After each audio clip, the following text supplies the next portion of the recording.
Hi, everybody. Welcome back to another episode of Devil's Advocate Trades Edition. Joining me today is Amber Gaige. Is that pronounced correctly? Perfect. That's right. So Amber is with Far Beyond Marketing, correct? Correct. Okay. And so tell me a little bit, because when I went to start researching you, there's a lot of really great stuff about you. I know you did another podcast and you talk about the 4 C's. They're very, very big. They're your pillars. You talk about all these different aspects inside your world. You also have a trades background. Dad was a plumber kind of thing, right? That's right. She's like, oh my God, creepy. No, not at all. All of that is up for public consumption. It is what it is. Well, that's it, right? I mean, people look me up. They're going to be like, so Yeah. When you have a large digital footprint, that's usually what happens. I just want to make sure my producer can hear you okay, because your sound isn't coming through as clear to me. Oh, you want me to adjust my microphone? Maybe just a little bit. Yeah, let's try the mic. Let me switch it to.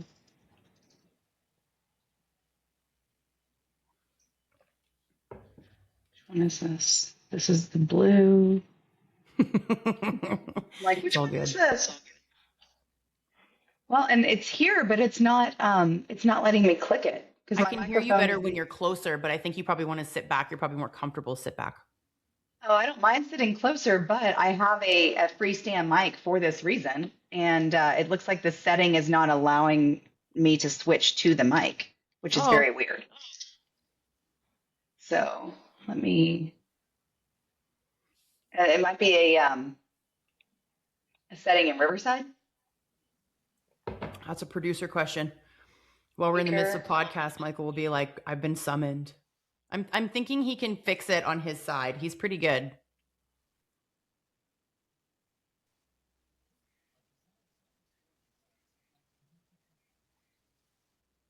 Okay.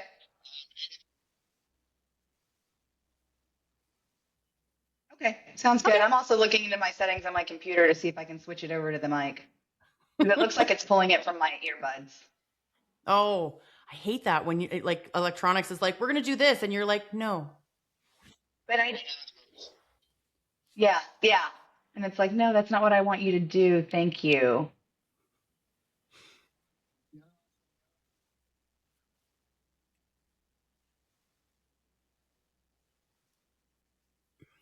Would you like me to do that, Lisa? Sure, you can. Michael will edit it. He said yes. Okay. All right, let me do that.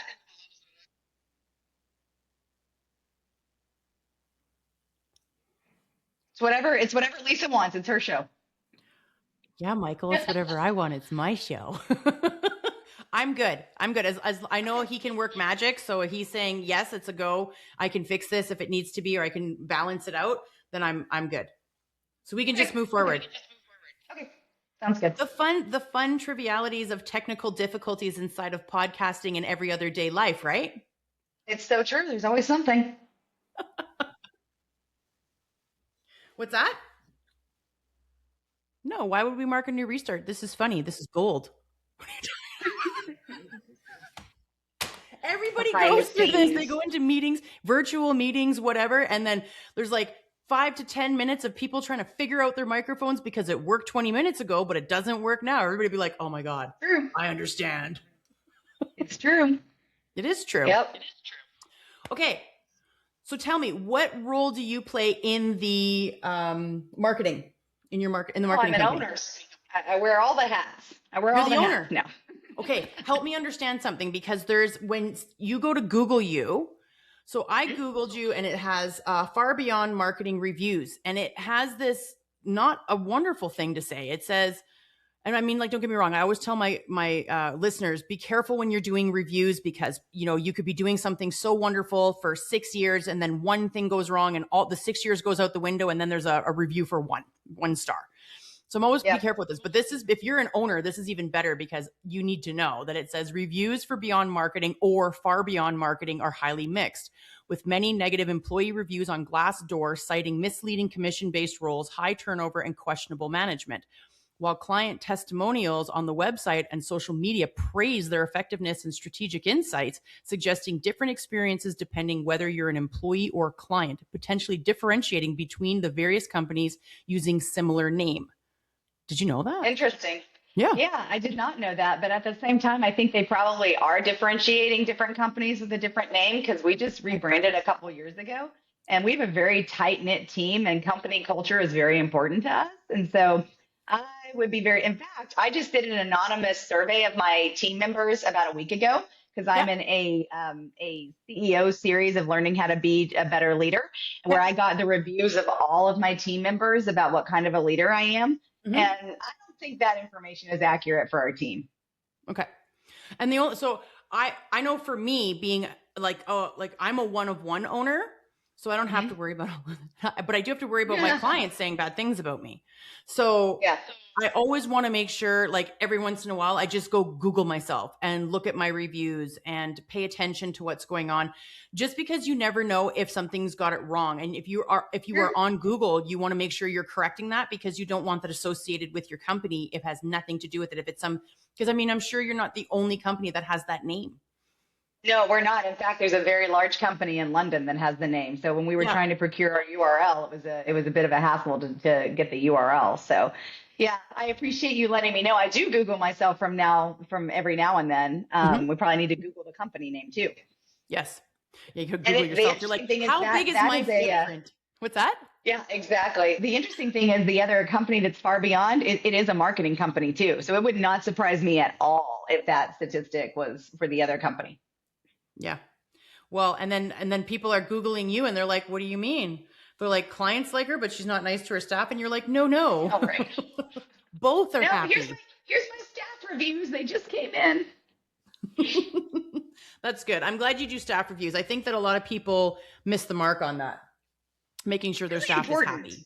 So, Yeah, I do it, and my director of operation did it as well. And we gave them the links, and we said, "Look, this is completely anonymous. We want to know so how we can make the company better in the new year. And we are in a class.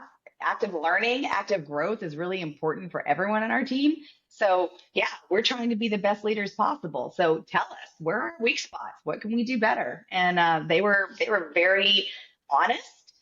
Some of it was, hey, Amber sucks at details. I'm like, yeah, I know, you're right. I do suck at details. So that means I need to do a better job of explaining things before I move too quickly to something else. So yeah, I mean, we're always all about transparency. We have a team meeting every single week where we bring all the issues to the table. We talk through every single client need. We delegate things right then and there. We ask questions about who's having a roadblock. So we have a very transparent company culture. that's good. Now, the one that I did find far beyond marketing, is this your tagline? Making marketing ridiculously easy for entrepreneurs. Is that your tag? That is our tag. Okay. I'm on the right one. Yay. Yeah, yeah, So, a full that's our service website. marketing agency helping businesses everywhere attract the right customers, increase sales, and grow with confidence without the overwhelm.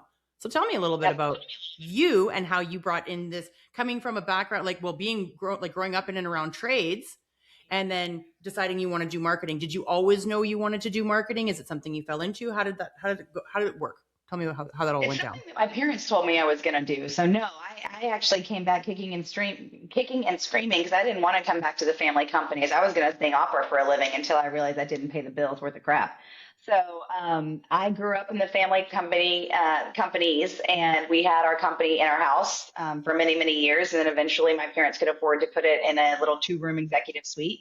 So my mom homeschooled me, and so I would do my school for half a day, and then I would walk upstairs and around the corner and work in the company the other half of the day. So I would do filing and basic phone call answering and things like that. I was 8 or 9 years old. Then eventually my parents invested into a franchise and grew the business again. So I had to learn the software system and learn how to book calls, talk to customers, learn how to dispatch, learn how to code invoices, learn how to, look at all the different stats. So I really got a holistic education as to what it took to run a plumbing company. And then I went and I sang in Europe, and I got my college degree from Baylor, Haystack Bears, and came back, got married, and ran our 24-hour call center, and then ultimately ended up taking up some phone calls from other franchisees as well. And then my mom brought me some marketing and said, "Hey, I want you to analyze this and tell me based on the inbound calls you're receiving whether or not this marketing is working." And I really, really loved it. So I really dived into it, and it was like, tasting something good for the first time and going, "Can I have more of this?" So I ended up building out, a spreadsheet to track the ROI on our marketing. And, this was the days of double page yellow books. And, this was, internet is early on, and OTT was not a thing, and chat GPT was not a thing. It was very, very early on, in the 2000s. And so, I learned how to track marketing using call tracking numbers. I then served in the marketing board for the franchise, peer elected capacity. Then I moved into doing marketing and lead generation for contractors, started my own marketing company underneath the umbrella of family businesses that we had.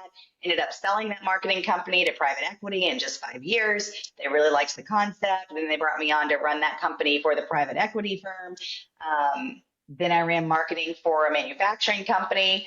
And then I decided, you know what, my heart, my soul, my passion is really keeping marketing enterprise level, effective marketing, palatable and easy to attain for my fellow entrepreneurs, because there are over 285 million entrepreneurs in the United States alone. And when an entrepreneur wins, then their family wins. When their cash flow wins, then nonprofits win, then their local economy wins, and it becomes this beautiful staircase of influence. And so my heart and soul and passion is to bring AI-backed, technologically forward marketing for those entrepreneurs so that they can win for themselves, their families, and their communities. I love that.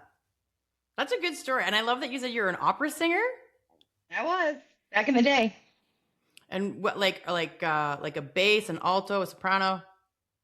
I was a soprano. I sang the high flighty stuff. So, High flighty stuff. yeah. That's awesome. So you got a big voice then. Yep.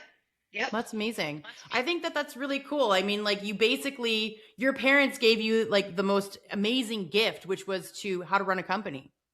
Yes. Right? Yes. It was an incredible education. Yeah. So, I mean, like, no one can take that away from you. You can pretty much build just about any company from the ground up, because once you understand the fundamentals of the back of house and overhead and all that, you can really take any idea and run with it. You can. There are obviously nuances for every industry, things that'll take you years to learn. But, my dad always told me, you don't have to know how to do everything. You just have to know how to hire people that are experts at what you need them to do, and then trust them to do it.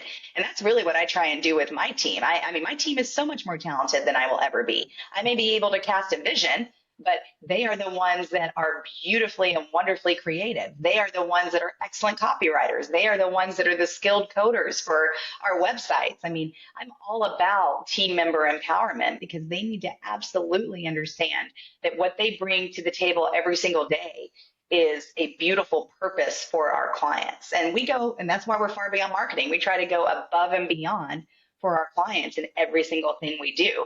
I had a client yesterday, we were on the phone with a potential new client, and they said, but we don't understand, this is a really big investment for us, and how are we gonna talk to you? How are we gonna get a hold of you when you need us? And I said, you're gonna be so sick of hearing from us, because our phone number is text enabled. I said, I've responded to you even on Christmas Day with your questions. Like, that's not abnormal. That's the norm. We serve our clients in real time because we understand your needs are in real time. I love that. That's amazing. So I totally understand it as well. I'm not on the marketing side of things.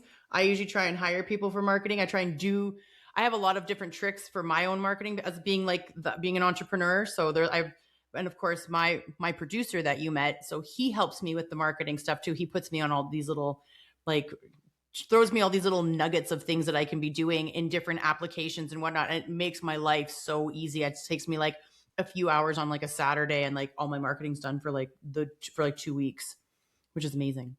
So shout out to the producers. Yay. Yeah. Yeah. He's a good guy. So, but I like what you're doing. So tell me, how do people know when to find you? Because that's the biggest thing with entrepreneurs. They never know who to trust or who to talk to. I know for myself as an entrepreneur, and I'm sure, maybe you've gone through this, maybe you haven't, where you bleed money somewhere hoping for something to come to fruition with it, only to find out that it's not going to happen. And now you just have to write this off as a lesson learned, but it's an expensive lesson. So entrepreneurs get gun shy because they're like, listen, I'm not trying to empty out my 401k here. Right.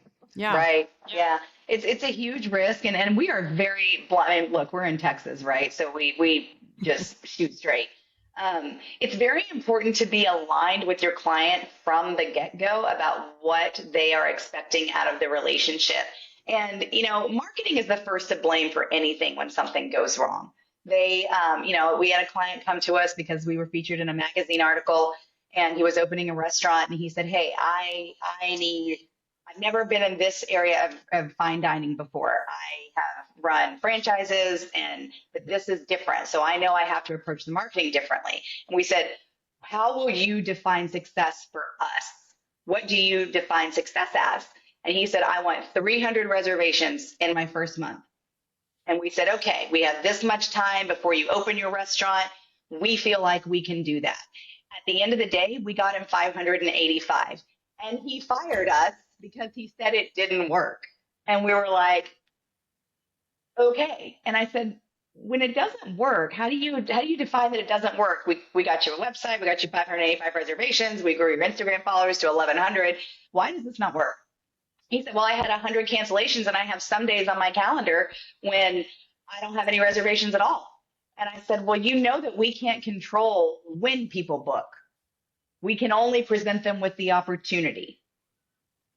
And that's just an example of, no matter if you do go far above and beyond, people's expectations change, and you have to be tough enough, strong enough, and respectful enough to say, agree to disagree. You have to be like, "Okay, fine, I get it." But at the end of the day, if I can sleep at night with a clear conscience, knowing that we gave it all, and boy, did we, then it's fine. Yeah, but Amber, you sound like someone who would have had the analytics to show that, to show all of it. And like you said, you're not in control of people. Like, I mean, people are fickle. One minute they're like, "Oh, yes, I want to do this." And then last minute they cancel. We're also in a new era where people are like, "I don't want to go out." Like maybe those reservations turned into like, can we get it delivered? Because there's still fine dining restaurants that will deliver food or will do takeout. Because a lot of people Right. don't really want to go out anymore. Everyone's like, "No, I'm good." Yeah, exactly. Well, and again, it just boils down to tracking your success, which we are huge about. If an entrepreneur comes to us and wants us to do marketing, we're going to set them up on their dashboard. We're going to tell them to retain ownership of all of their own marketing assets, to let us be the cooks in their kitchen, basically, and an extension of their operational vision. So we set them up on dashboards. We work within their platforms. We customize their plan to meet their needs. Of course, we do have our packages of what we know works holistically together. We know it's difficult for an entrepreneur to choose between social media and SEO and web development. So we guide them and we help them, but we try and make sure that every direction, or recommendation rather, that we give is underneath the umbrella of their operational goals at the end of the day. And I think that's what makes us different, is that not only are we using AI and we're using best in class technology to be powerful, but we are customizing it and making sure that in this ever changing world that we're living in, we are staying in alignment with that client's goals to the very best of our ability. And we'll tell them if we think we can't do it. We're not for everybody. We're not for every client. We'll tell them straight up, "Hey, it's not our jam. You need to check out somebody else." It's funny because my producer did marketing. He did a lot of all that. And I could tell you he's probably nodding his head. Yes, like people are crazy. And then you do all this work for them and you set them up and you try to steer them. And then all of a sudden they're like, "Well, you didn't do this for me."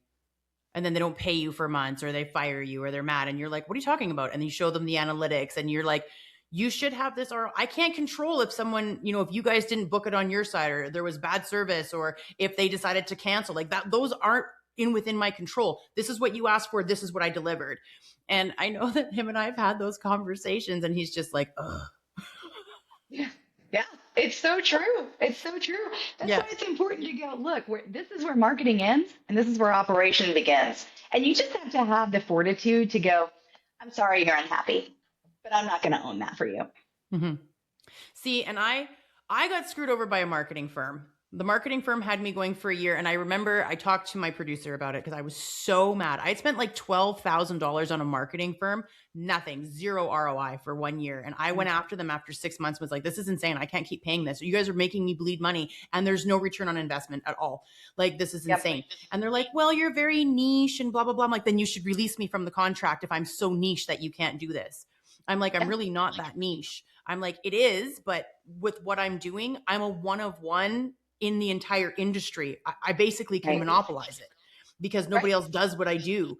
And they're like, well, and I'm like, no, that should be easy enough to at least, like, there has to be something. Yeah. A And that phone should be call. agreed upon in advance, right? Yeah. You should be having monthly meetings to go, hey, this is what we're seeing. Hey, this is what we're doing. Hey, is this working for you? Because you have to have the hard conversations. If you're not going to have the hard conversations, it's going to flatline and then everybody's going to walk away unhappy. Well, and that's what happens when you deal with the really big marketing companies. They just want you to sign a 1-year contract and then they're kind of like fucking poof. Now, the person I was dealing with, she was great. She would talk to me all the time. Excuse me, but she's still locked in as an agent for this large firm where she's like, how do I make this work for you? And it's like, we had this conversation. I gave you all of the information of what my company is. I told you it was a niche-based company. I explained all of the different aspects about what I do, how I do it, who my target audience is, like what my target market is, because I have one. It's not like it's just everybody. And I'm like, and it's not a difficult task, in my opinion. You can either do it or you can't. Well, we're already 3 months in. I haven't seen anything. Everyone tells me marketing takes at least 3 months for a turnaround. Yes. And I was like, fine. But nothing changed 6 months, 7 months. And I'm like, I don't want to pay you guys, but I still, because I'm not someone who's just going to be like, F you, I'm not going to pay the bill. I just paid them and was done. And to this day, I still have a very sour taste in my mouth about the company. I will never, ever utilize them. And if anyone comes up to me and talks to me about it, I'll be like, run. Yeah. Yeah. Well, even marketing companies get screwed, right? I hired another marketing company to do outbound emails for me and I didn't get a single booked call. And I got booked calls, but they wouldn't show up to the calls. So then when I went back to the owner and I'm like, look, you have 54 booked calls on my calendar. Not a single one of those converted. You have my offers, you knew my niche, all that. He said, well, it's because you didn't have these things set up in advance. And I went, you didn't say that when we started working with you. And I've worked with other email marketers before that I was selling to my target audience and 2 appointments a month converted and paid for the cost of the campaign. So regardless of what systems I have in place, I needed you to deliver quality candidates. And I didn't get a dime back. So I was like, okay, well, that was a very expensive $3,000 lesson for me. Right? So that's where I say to you, like, when it comes to marketing, and I love that you're using AI. I think AI is amazing for entrepreneurs. It really helps alleviate a lot of stress. You still have to check it. I mean, I was lucky enough because Michael is the one who got me onto AI and teaches me how to do all the things. It's my guru there, right? I feel like I wouldn't know how to tie my shoe without him some days. But so and I think it's amazing but there's a lot more firms, and this is what takes away from people who are talented in marketing and who have these firms that are client based, where they're just, everything is geared towards the client to make life easier, so that it's basically you're doing it, but we're just helping you get to where you need to get to. And like, there's not like these massive explanations, because like you said, you hire people for those positions. I don't want to know what you know. I just want to understand, is this possible?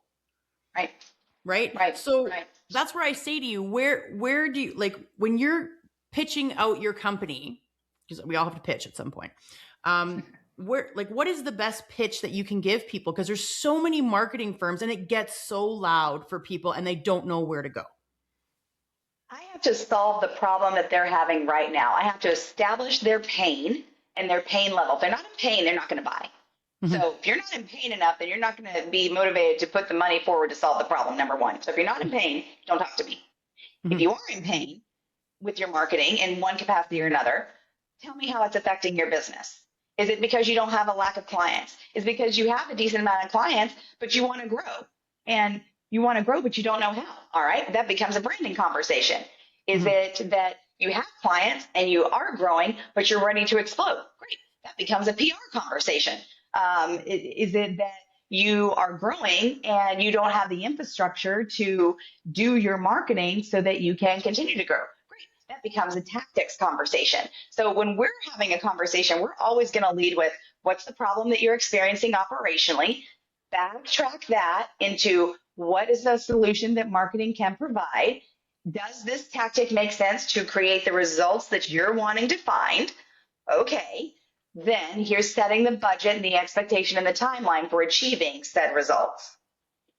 Okay, fair. But I guess my question, I should probably maybe be a little bit more clear, is what makes you different from the rest? Because like I said, there's so much noise. So if I'm looking for a marketing firm that I know is going to help me and probably be more within my budget, why would they go to you versus somebody else? What's the difference? Because most people know in marketing, there has to be a pain point. That's the whole point of a call to action, right? You have to have pain points. So, and then people will utilize your call to action. But how many people are going to come to you and say, I'm going to customize my solution to your pain? Or are they just going to say, oh, you want more clients? We're going to put you in SEO. We're going to put you on paid ads. We're going to put you on this. Here's our package. Sign it right here. Go away. That's exactly what it is. But that's what I'm saying. Entrepreneurs don't know enough, right? They're not marketing experts. Right. They're good at what they're doing. So that's where I say, if I say to people, okay, you want to go to Far Beyond Marketing because Amber's team customizes and fixes it now, not later, not here's 500 contracts, not sign all these things. This is what they want. They want you to be happy. They want you to walk away satisfied, and they want to make sure upfront, clear and concise what it is you need from them in order to succeed on both sides of that agreement, right? So that's what you're telling me. Right, exactly. So we're going to put them through a quiz. We're going to say, take our marketing quiz. It's going to identify the marketing that you need now. Then we're going to go over that quiz with them. Then we're going to run an audit, online presence audit to see what we're working with publicly. Kind of like when you were researching me, we're going to run an audit on their digital assets and their website and go, oh, okay, they have a healthy footprint. They don't have a healthy footprint. Then we're going to have a meeting with them again. So this is a 2-meeting process. We're going to go, okay, here's the stats. Here's the audit. Here's your pain points. Here's our recommendation. And the kicker is we let you out after 90 days. If you're not happy, you can go. We have a minimum 90-day work with us, and everything from that, month to month. That's good. You don't lock people in for too long, because I've always heard that with marketing takes at least 3 months to see the real value of the marketing. Do you guys service Canada at all, or just States? Yeah, absolutely. Yeah, we do. In fact, my fiance has family from Canada. What part of Canada? Niagara Falls. Niagara Falls? Well, that's not too far from my producer. Yeah, very cool. I think you can walk there. He might be like, no, Lisa. No. Fell in love with I'm pretty sure he could. I'm pretty sure he could. Yeah. He's not that far from Niagara Falls. Yeah. I mean, even if it's really far, he'd still do it. He's that guy. Man, I'll tell you what, the weather out there, I don't think I would survive. I'm not tough enough to survive. Oh, girl, I just finished doing a podcast about how I can't wait for spring to get here so I can really start working out and going for walks with my dog, because right now I do like 20 minutes to maybe half an hour because I'm walking so fast because it's freezing. Right. It's cool. Right now it's nice out. I mean, like nice to me, not necessarily to maybe you, because you're in Texas. So what's the temperature in Texas right now? Oh, let's see. What's the temperature right now? 77. Yeah, okay. So that for us, that's like summertime weather. Yeah. Yeah. I know. I was sending a picture to my soon-to-be cousin-in-law. I guess that's what it's called. I don't know. And I was like, "How you doing?" She's like, "Well, we had a blizzard, so we're snowed in." And she's like, "What are you doing?" I sent her a picture of my front yard. I raked my entire front yard, and I had 11 bags of leaves that I just bagged. I was like, "Oh, I just bagged 11 bags." And she was like, "That was months ago for us." Seriously? Yeah. Yeah. So I think the conversion. Hang on, let me see what the conversion is, because if I say it in Canadian, you'll be like, "What?" Yeah, it's true. It's true. Hang on, I'll do the conversion for you.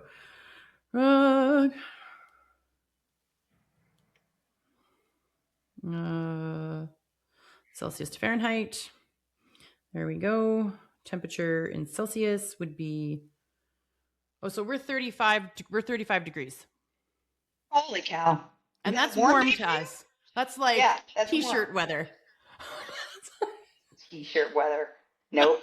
Because what happens is, so we go down to, let's see here. We'll go down to, like, we think we were not that long ago. So we go down to, like, for you guys, it would be minus 22. Nope, so that's that's how cold we get. So then when it's like the other, so when it's like 2 degrees, which is 35. So when it's 35 degrees after you've done the other one, you're like, oh yeah, it's t-shirt weather. Let's go wash the car. Oh my gosh, that's crazy. Okay, I just verified. So my soon-to-be family is located in Fort Erie, Ontario. Okay, Fort Erie, I know where that is. Okay, yeah. I'm not in Ontario. I'm in Alberta. We're like the Texas of Canada. Oh, okay, all right. The cold Texas of Canada. The cold Texas of Canada. There you go. A lot of I people love always say it. that. They're like, "Oh, Alberta and Texas should basically be the same. Like they're almost identical." Well, we're just similar. We have a lot of rodeo, farms, ag, um, oil, and like we're all about steaks and ribs and all of that jazz. Yeah. Great, I'm coming So up. yeah. Feel So very at home and a there. lot of us in Alberta, we get like if we have people that come over to our house, first of all, most Albertans know multiple cuts of steak, the best cuts of steak, and most of them will eat it medium rare. Anybody who Yes. eats past medium rare, we stare at them like they're crazy. So that's why people are like, "Oh, you're just like Texans." Yeah, pretty much. If it ain't moving, don't put it on the plate. We're not Right? interested. I know. Yeah, I used to tell people, I was like, "Listen, I will survive out in the wilderness. I need a lighter and some salt and pepper, and I'll bite the ass out of a cow. Like, I'm good." we're good. We're fine. Hey, I grew up hunting and fishing. I know how to skin a deer. I can process my own meat. I've got the grinder. I've got the vacuum sealer. Done it many, many times. Thank you very much. I love that. See, you're a self-made woman. See, you don't need nobody. Your husband must be Yeah. lucky. You're like, listen, I want you to do things for me, okay? Let's get this clear. I can not just because I can do them doesn't mean I want to.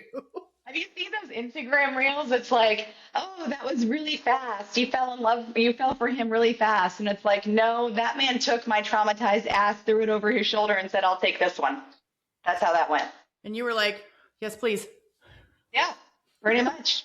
Yep, Thank you, sir. yep, You know what? yep. I think that's just what goes on in life at the end of the day. It's not about how much you fit together. It's, do you still love each other after after you see all the layers? Yeah, You know what I mean? Like, do yeah. you take me for who I am? Like, do you accept When the who I breath am as a starts to person and you're stink. cool with it and we can still laugh and we can still have fun and we still have stuff to talk about? Then you know what? I think it works out. But too many people get too far into their feelings and watch too Yep. many reels and they're like, oh my God, there's so many red flags. Listen, if the guy's a prick to you or the girl's a bitch to you, then probably that's who they are. Just saying. Exactly. So if you Exactly. go through it more than enough times, there's a good chance that that's not maybe like a blip of a character flaw. That's probably a full on character flaw, or it's probably a pattern that you should pay attention to. So if the person's like, hey, you know what? I know you got all this baggage, but I dig you and I think we have fun and I think we should just keep having fun and do it together. And you're like, cool. Yeah. Yeah. Right. That's why we stay in therapy. I think everybody needs a good therapist, a good bottle of wine, and a good steak. If everybody had that, the world would be a better place. See, and I would say a good steak, a good bottle of hard liquor. By the way, you guys make the best, like the States, the best, the Jack Daniels has those Yep. coolers. Yep. I'm not a big Jack fan, but let me tell you, my buddy, he's a long haul truck driver and he brings all these fun things back. And he brought back like a huge case of these JD coolers. And he's like, "You gotta try these." And I was like, "These are dangerous. Taste like That is juice." all my grandfather would drink. When he died, we weren't sure if it was blood or Jack Daniels running through those veins. Well, I mean, at least his organs were pickled, so they were preserved, right? Yeah. Oh, yeah. Yeah. hmm He's probably totally fine now. If we were to, exhume the grave, he's probably perfectly preserved in his Jack Daniels. Uh-oh, Grandpa's juicy. Don't Yep. don't bring him up. Oh, Grandpa was juicy. Let me tell you, Grandpa's name was Grandpa Turkey for a reason. He was just a massive turkey. That's funny. Like funny turkey? No, asshole turkey. Like he'll claw Okay. you to death turkey.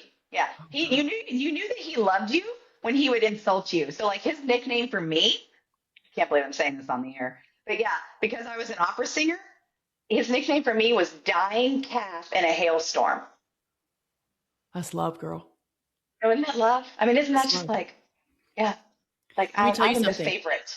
I'm the Us, favorite. us Canadians aren't that much different. Okay, we're people. At the end of the day, we're all people. That my language is to banter and to teach. My kids are like, "Mom, why are you mean?" I'm like, "I'm not mean. I love the shit out of you." I'm like, "I unconditionally love you. I always have your back." I'm like, "It doesn't mean I'm not gonna poke fun at you." And I said, "Let me tell you something I learned a long time ago, being a kid that was born in the early '80s. If you can handle your family being relentless to you and bantering to you, nobody's going to hurt you because they ain't got nothing on your family. You'll be like, that's all you got?" Mhm. That's right. So my dad would say to me, if you can work for me, you can work for anyone because no one's going to be harder on you than me. And it's true. When I went to corporate America and private equity, I was like, this is a walk in the park. right? Okay. This is a vacation at this point. It's not Yeah. wrong because most parents, not nowadays. I don't know about nowadays. I haven't seen any parents nowadays that are like the way they were back in like the 80s, like the 70s, 80s, and 90s, where they were like, you didn't want to work for your parents. Like it was abuse. Like it was borderline abuse. Yeah. It was like, Yeah. you see those reels and it's like, what kind of trauma someone has when you go to hold the flashlight and you have some PTSD because your parents had you hold the flashlight, and you're like, it's accurate. Like move the light, but they're not nice about it. It's 100% accurate. Yes, absolutely. I think that's funny. Well, you know what? It's endearing. I think that if you have healthy banter, because they say people who can banter and people who can banter and insult their friends or people they love, because some people will be like, oh, that's a red flag and oh, that's bad. But you know what else they say? And I believe this side of it. They're probably 300 times more loyal. They'll always have your back and they'll always be honest with you. I agree completely. So that's how I look at it. The only thing I ever asked for my fiance was, look, let's always be brutally honest with each other. Mm-hmm. Let's be incredibly honest so that we can have each other's backs and know exactly where we stand at all times. Yeah. And I think the best thing that works really well when you're doing stuff like that is to also be like, it's not me versus you, it's us versus the problem. So let's just talk it through.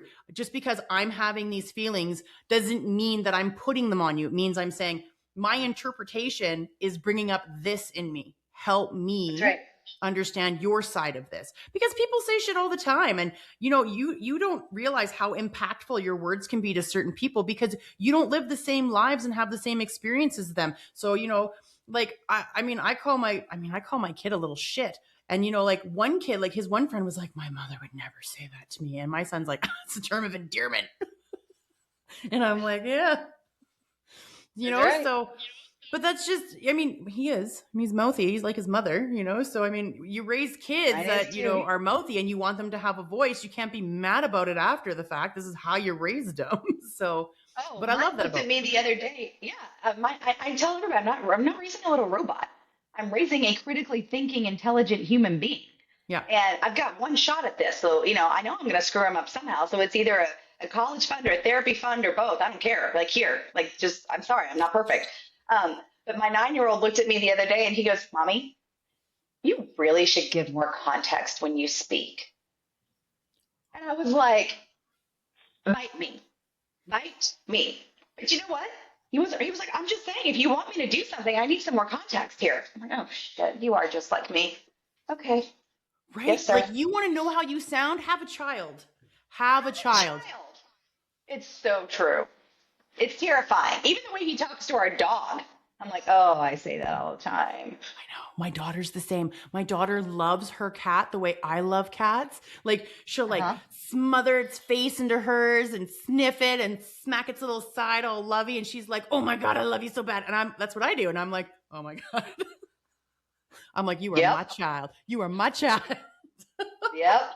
Yeah. Yep. And my son's the same way. He's like, you don't like it when I call you out. You ask me to talk, but then you don't listen. He's 12. Uh-huh. I'm like, he's 12. I'm like, excuse you?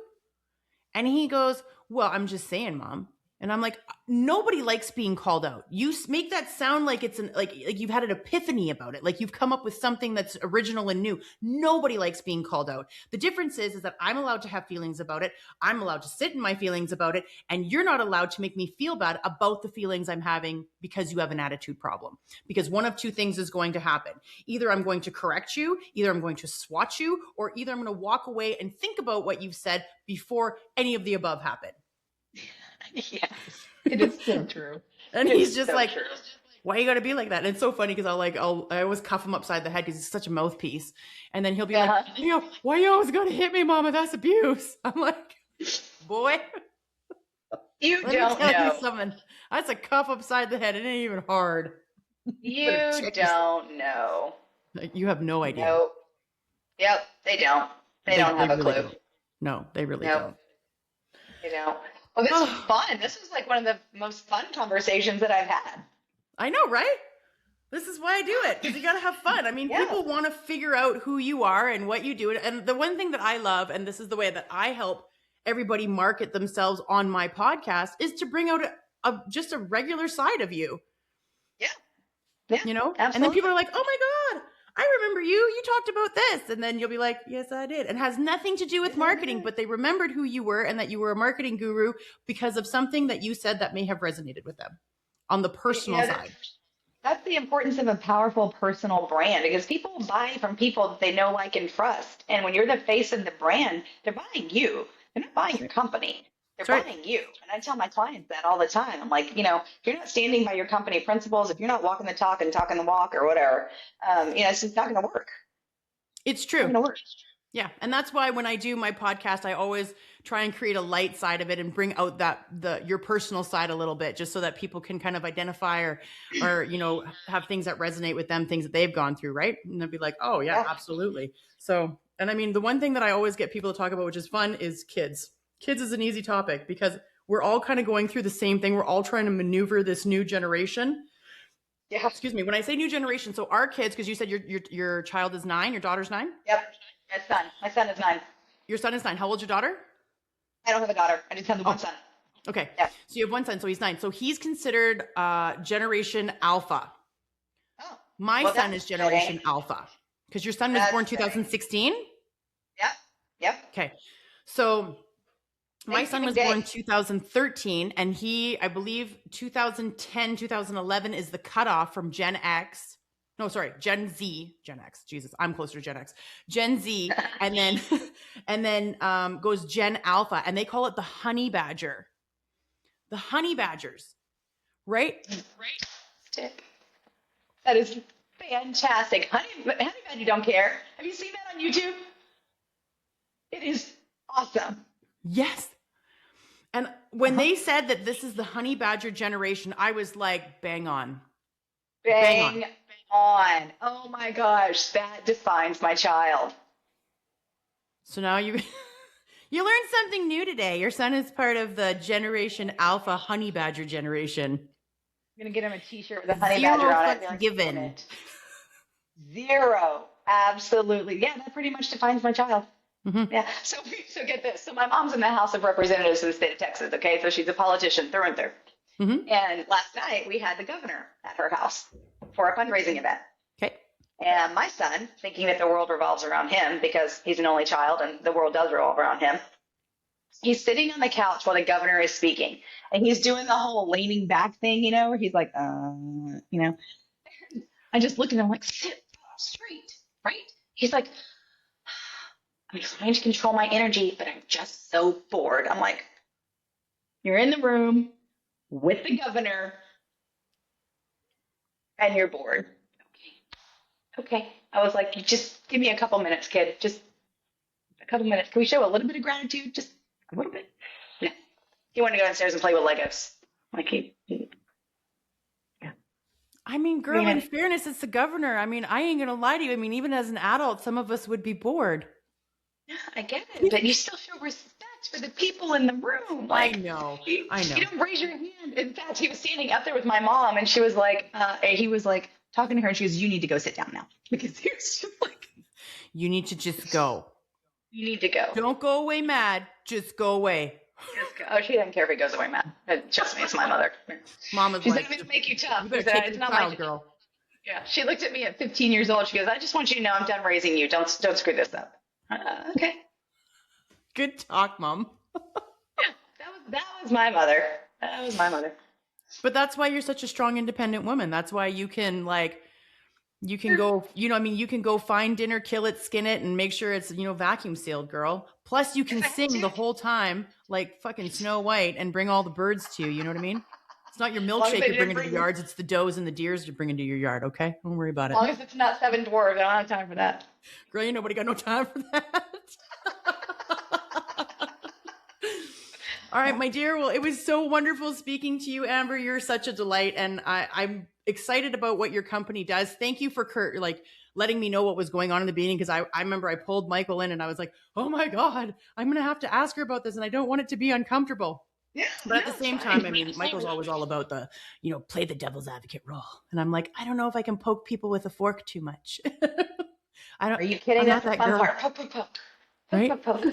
Yeah. So anyhow, like I said, it was an amazing conversation. You are an amazing, lovely lady. How can people get a hold of you? Is there an email that they can reach out and get a hold of you or your team directly?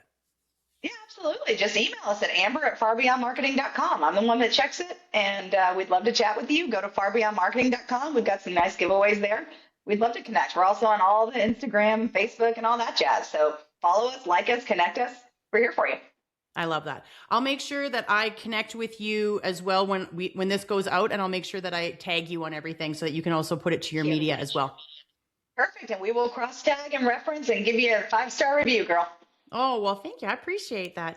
You're wonderful. Okay, so thanks again. I always have so much fun. You were actually my second episode this year because we are on season 3. So thank you for being my second episode, season 3. Yay, you. Yay. So everybody, have the wonderful rest of the week, and I'll catch you guys on the flip side, and don't do anything crazy.